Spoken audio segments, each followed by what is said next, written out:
Bonjour Michael. Bonjour Shraga. Alors donc pour cette 11e émission des coulisses de la Knesset, on va commencer par une réunion exceptionnelle qui s'est tenue cette semaine à la Knesset sur les Éthiopiens. Voilà, alors ce qui se passe, c'est que lors des vacances parlementaires, si un groupe d'au moins 25 députés en font la demande, la Knesset convoque une réunion extraordinaire, même en séance de vacances, pour des sujets vraiment brûlants d'actualité. Et la problématique de l'intégration des Juifs d'Éthiopie en est vraiment une.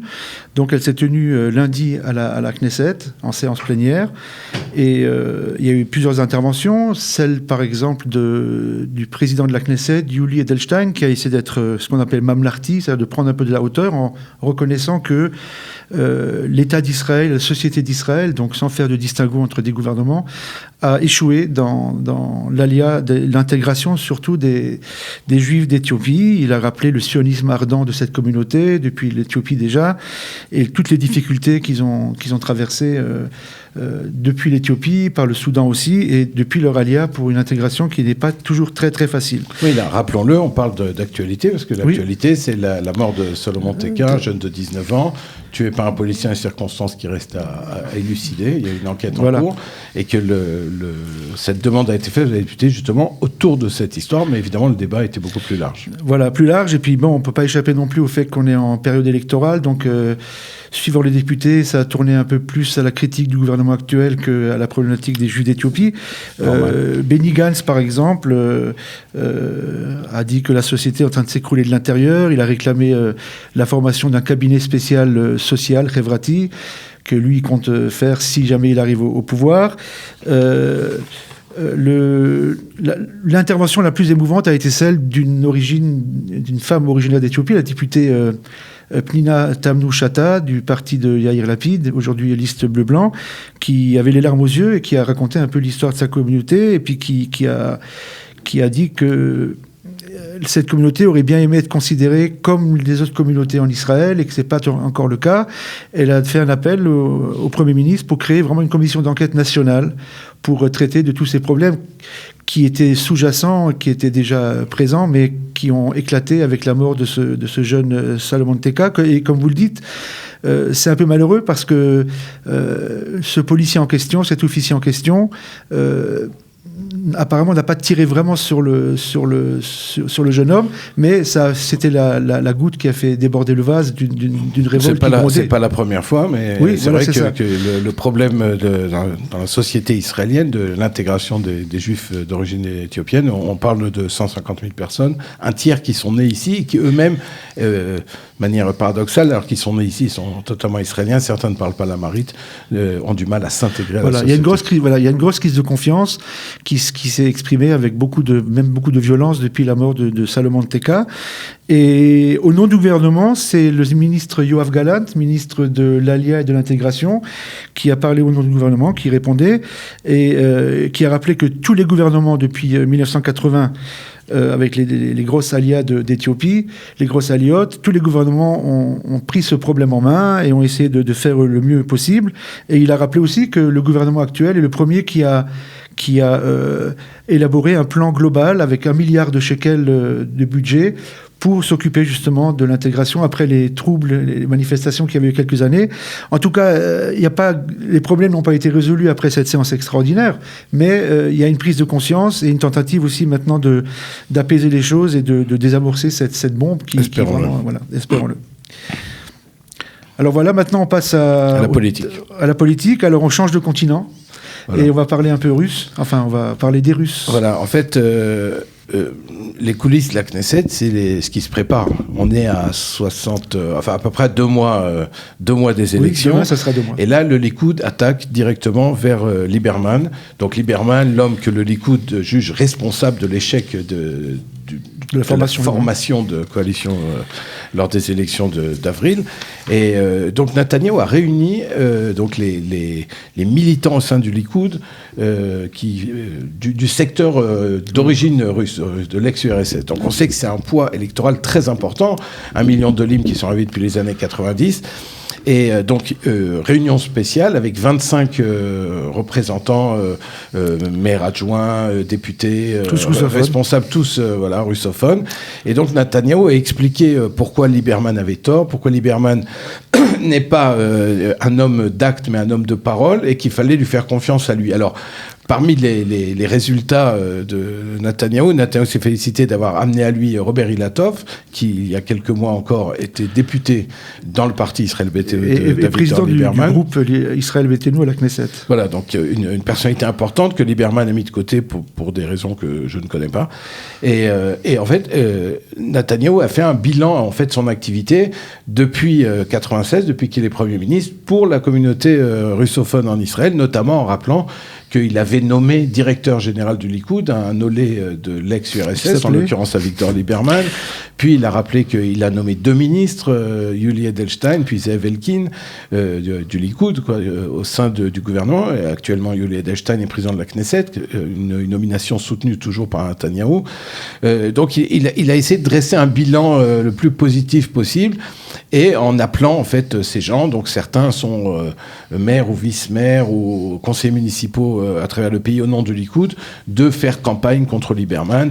C'est-à-dire que jusque-là, on savait qu'entre Lieberman et Netanyahou, ça se passait pas super bien. Mais là, c'est la guerre, c'est officiel. D'ailleurs, le parti Israël Beitenu et Lieberman ont tout de suite réagi en disant essayer de faire croire qu'ils vont nous prendre des voix, c'est faux. Il y a très peu de gens qui votent pour le Likoud. Les vrais savent qui est Lieberman et font confiance à Lieberman. Et on verra ça dans les urnes le 17 septembre. Il faut rappeler que l'objectif pour le Likoud et Benjamin Netanyahou, c'est de faire en sorte qu'Avigdor Lieberman ne soit pas l'arbitre après les élections de la formation d'un gouvernement, donc de lui enlever quelques sièges. Alors, le sujet cette semaine, Shraka, vous allez nous parler des relations publiques, des relations extérieures de la Knesset. Quelles sont les relations qu'a le Parlement israélien avec le reste du monde ? Alors, je le savais, mais j'ai découvert beaucoup de choses qui montrent vraiment que la Knesset a tout un département qu'on appelle Kishrei Chutz, les relations internationales, qui est une sorte de diplomatie alternative à la diplomatie officielle. Et le département existait depuis 1997, mais il a été récemment agrandi parce qu'au niveau logistique, ça demande beaucoup de personnel, beaucoup de travail, beaucoup d'endroits. Et donc, ces relations internationales de la Knesset se déroulent sur trois volets différents. Il y a d'abord des rencontres entre groupes parlementaires de différents pays qui se rencontrent. Soit dans un pays, des députés qui voyagent. C'est des groupes d'amitié interparlementaires et qui servent, entre autres, à améliorer les relations entre les parlements d'Israël et d'autres pays. Il faut noter qu'il y a 84 groupe d'amitié interparlementaire à la Knesset. C'est énorme. C'est assez énorme. Et puis, quand on dit souvent, pas comme ça, par boutade, que les députés ne font rien, il y a pas mal. Il y en a qui voyagent. Oui, il y en a qui voyagent, exactement.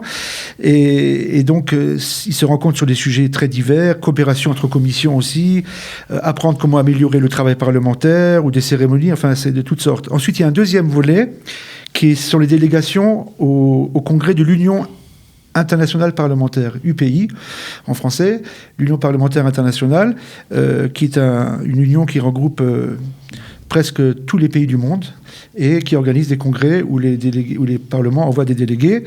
Et troisième volet, il y a les rencontres entre présidents de parlement. Donc, en l'occurrence, Yuli Edelstein.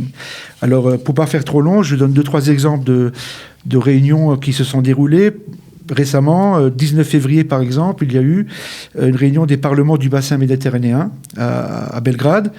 Et Amir Peretz, qui était l'un des délégués israéliens, a été élu vice-président de cette union des parlements. Ouais, à une grande majorité d'ailleurs. Ce qui permet aussi des contacts avec des pays arabes, des contacts informels avec des délégués de pays arabes. En octobre dernier, une délégation de la Knesset est partie dans les parlements d'Afrique de l'Ouest. En novembre, une délégation du groupe d'amitié parlementaire Portugal-Israël est venue en Israël.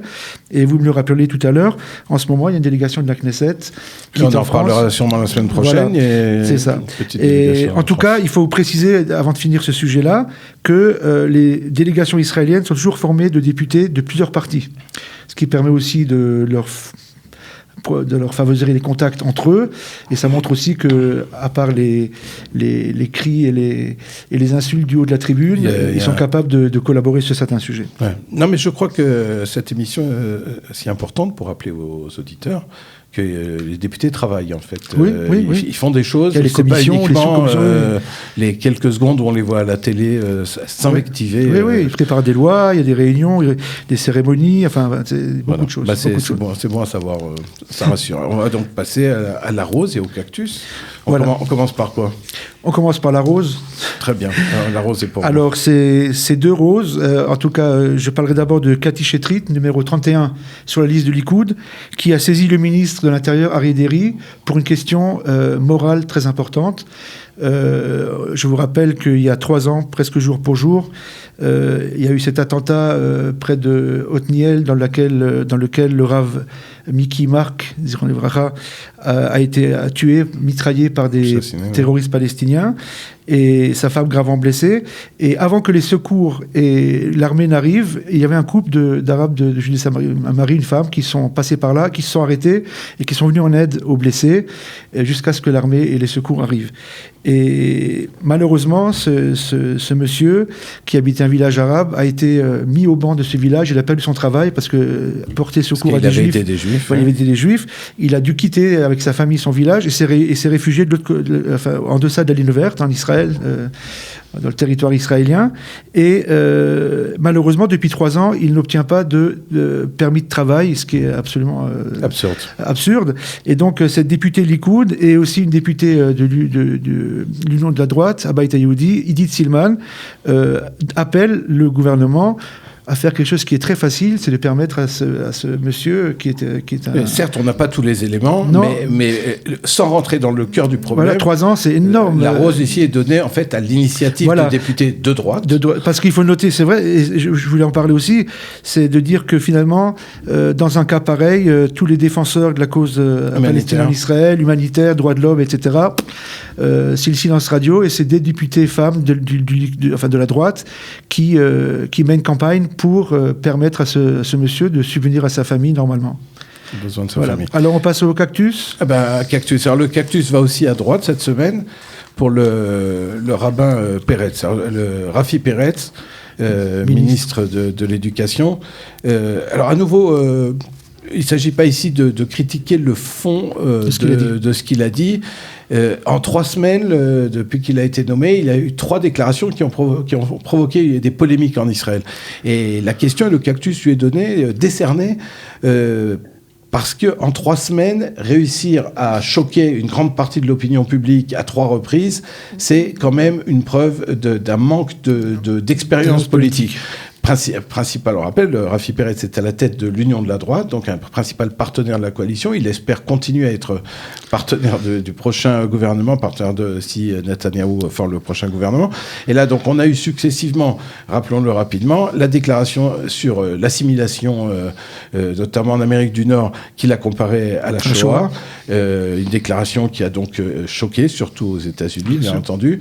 La déclaration suivante, c'était dans cette interview où il y a eu deux déclarations gênantes. L'une sur les thérapies de conversion pour les homosexuels, qu'il a dit qu'il soutenait ce processus, même si après, le lendemain, il a essayé de s'excuser, de revenir, etc. Il y a eu un lynchage médiatique incroyable sur cette déclaration. Mais il a mis les pieds dans le plat, on va dire, et utilisé un terme qui était absolument... intolérable pour un ministre de l'Éducation surtout. Et troisièmement, quand on lui a demandé quel était son programme pour les Palestiniens en Cisjordanie / Judée-Samarie, il a évoqué l'annexion, comme beaucoup d'autres dirigeants de la droite, en ajoutant « mais ils n'auront jamais le droit de voter », ce à quoi la journaliste lui répond « mais alors c'est l'apartheid ». Et là, il n'a pas su répondre et se sortir de ce nouveau faux pas. Comment expliquer que ça ne va pas être l'apartheid? Et donc, trois faux pas qui lui vaut un cactus en tant qu'homme politique. Ouais, qui montre que homme politique, c'est un métier. Et on rappelle que Rafi Peretz a été aumônier en c'est un bon éducateur d'ailleurs. De l'armée de l'air, il a dirigé une yeshiva, qui était lui-même pilote d'hélicoptère, et qu'il a de nombreuses qualités que nous ne le retirons pas. Bon, il faut dire aussi à ce propos-là qu'il est vrai qu'il y a quand même une espèce de chape de plomb pour quiconque pense un peu différemment sur cette question sociétale qui est très très clairement, il a été lynché. C'est un lynchage médiatique qui a été dénoncé d'ailleurs, y compris par certaines personnalités à gauche et des gens qui ont totalement condamné ses propos, mais la violence, la virulence de la réaction était vraiment hors propos. Mais nous, on parle que des députés. Quand on fera l'émission Les coulisses de la presse, on aura beaucoup de choses à dire. Comme disent les Pirkei Avot, les maximes de nos pères, Chachamim Izaru Bedivrechem. Les sages doivent faire attention à ce qu'ils disent. Bravo, avec cette jolie formule, on va terminer cette émission. Merci Shraga. Merci Michael, merci les auditeurs, à la semaine prochaine. À la semaine prochaine.